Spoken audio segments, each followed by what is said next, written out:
napakaganda ng topic natin ngayong umaga. Pero bago yan, syempre. Ano? Di Siyempre, nagugutom ako ngayon. Oo, yun na nga. Alam ko naman. Magsasalita ako. Ayan. Parang ang taray mo. Dahil sobrang pagkasalita ako. Hindi, ano siya, na-excite siya. Na-excite ako bigla, no? Bakit ka na-excite? Ganyan si Chef Kasi pag nagutom pala na-excite. ako. Parang galit. Hindi. Ganun lang talaga po ako, high tone. Pero hindi naman po.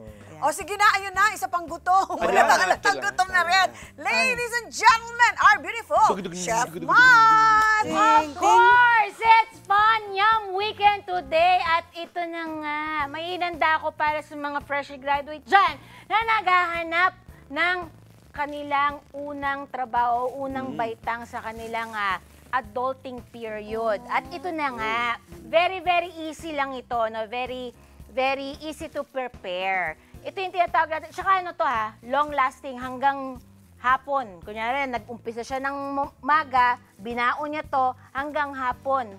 Ano siya, fresh pa rin, diretso. So, tinatawag ko tong cream cheese egg buns. Okay. So, napakadali lang na to. Very easy lang, no? Siyempre, kailangan natin ng protein.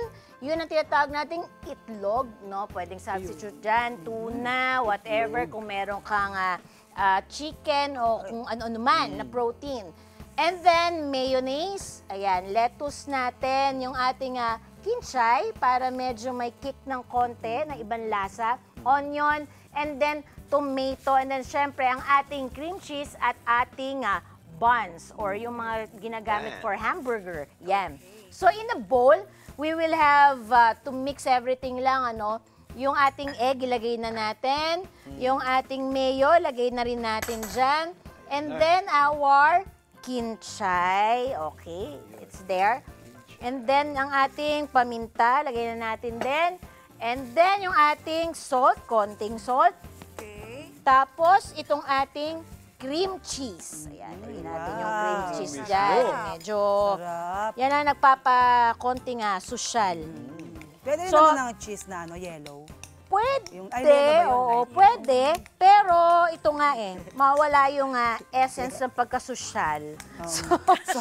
Ko naman, mahirap lang kami, chef. Ay, naku, mag-adjust ka. Mag-adjust ka, Sherilyn. So, anyway, so ito yung buns natin. Lagay lang natin dyan, no? So, syempre, ilagay na natin ang ating, lettuce. Natin dyan na lang. Lagyan natin lettuce. Bilisan na natin. Pwede naman siguro dyan. Oo, kasi may interview pa si Bunso. Bilisan na natin, ano? Oo. Lagay natin yung ating cream cheese.